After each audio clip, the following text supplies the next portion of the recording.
আসসালামু আলাইকুম, marriage KBD থেকে বলছি। বিবাহ বিষয়ক আলোচনায় ৫৫তম পর্বে আজকে কথা বলবো বিয়ের আলোচনায় অতিরিক্ত কথা বললে বা বেশি কথা বললে কি সমস্যা হয়। বিয়ের আলোচনায় অনেকেই মনে করেন যে যত বেশি কথা হবে তত ভালো বোঝাপড়া হবে। এটা কিছু অংশে সত্য, কিন্তু কথা হলে যে বোঝাপড়া হয় এটা ঠিক আছে, কিন্তু অতিরিক্ত কথা বললে অনেক সময় সমস্যা তৈরি হয়। আমাদের কিছু অভিজ্ঞতার ব্যাপারে আপনাদেরকে একটু বুঝিয়ে বলার চেষ্টা করছি। কথা বেশি হওয়াটা তো আসলে মানে একদিক দিয়ে ভালো, একদিক দিয়ে খারাপ। মানে খারাপ দিক দিয়েগুলো নিয়ে কথা বলছি। যে আ ভালো যদি হয়ে যায় তো ভালো, কিন্তু বেশিরভাগ ক্ষেত্রে খারাপ ঘটনা ঘটে। তো এক হলো যে দ্রুত অনেক ঘনিষ্ঠতা হয়ে যায়। যে দ্রুত কথা বলার সময় ঘন্টার পর ঘন্টা দেখা যায় যে আ কথা বলা হচ্ছে, ছেলে-মেয়েও কথা বলছে, আবার অনেক সময় অভিভাবকরাও কথা বলেন। তো এর ফলে হয় কি যে অতিরিক্ত ব্যক্তিগত সম্পর্ক তৈরি হয়ে যায় এবং অস্বাভাবিক ঘনিষ্ঠতা তৈরি হয়ে যায়।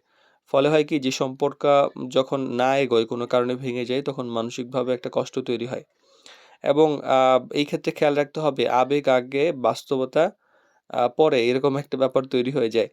যে মানে অনেক বেশি কথা বললে যে আবেগ তৈরি হয় সম্পর্কের মধ্যে, যে মানে একটা সম্পর্ক তৈরি হয়, বন্ডিং তৈরি হয়। এই যে আবেগের ফলে হয় কি যে তখন যে এই যে পারিবারিক আলোচনা বা যাচাই-বাছাই এই ব্যাপারগুলো পুরোপুরি পরিষ্কার হয় না।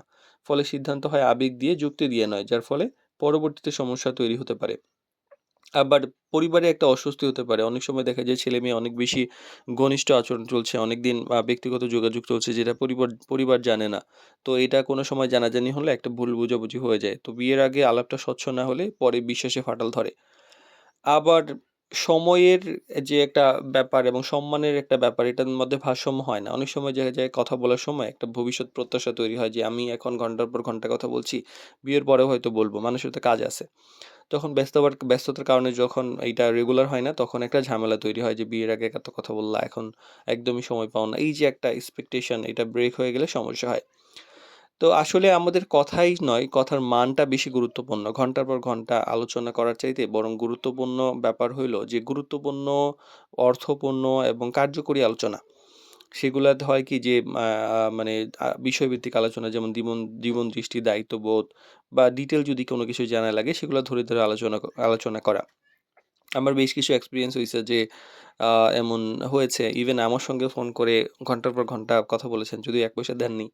তো হয়েছে কি যে এত মানে কথা বলেন যে পরিবারের যা আছে সব খুঁটিনাটি তথ্য শেয়ার করেন এবং আরেকটা পক্ষের সঙ্গে শেয়ার করেছেনও। তো উনি শুনেছেন, এখন আ শুনতেই হয় আলোচনা বললে। তো দেখা যায় যে একটা সময় গিয়ে বিয়ে ক্যানসেল হয়ে গেছে। বা হয়ে যায় যে হ্যাঁ, আমি সবকিছু যখন জেনে ফেলি তখন একটা নেগেটিভিটি তৈরি হয়। তো শুরুতে শুনতে হয়তো মনে হয় যে শুনছে, খারাপ লাগছে না। বাট একটা সময় গিয়ে মানে এই বিয়ের আগে যেহেতু বিয়ে হয়নি, তো সেক্ষেত্রে এই নেগেটিভিটি গুলা বড়ভাবে তৈরি হয়ে যেতে পারে। তাহলে আমাদের কি করা উচিত? এক্ষেত্রে একটা সীমা রাখা উচিত এবং মানে জানাটা ধীরে করা উচিত এবং পরিবারকে অন্ধকারে রেখে এরকম আলোচনা করা উচিত না। মানে আবেগের আগে বাস্তবতা দিয়ে চিন্তাভাবনা করে সিদ্ধান্ত নেওয়া উচিত। মানে কথা বলুন, কিন্তু নিয়ন্ত্রণ হারিয়ে ফেলবেন না। আর একটা ব্যাপার হইলো যে বেশি কথা কিন্তু সবসময় যে খারাপ তা নয়। কিন্তু সীমাহীন কথাবার্তা প্রায়ই সমস্যার কারণ তৈরি হয়। মানে যত বেশি মানে অস্বাভাবিক আলোচনা আচরণ, তখনই তত বেশি সম্পর্কে অস্বাভাবিকতা তৈরি হয়। তো বিয়ের আলোচনায় প্রয়োজন সংযম, স্বচ্ছতা এবং পরিমিতিবোধ।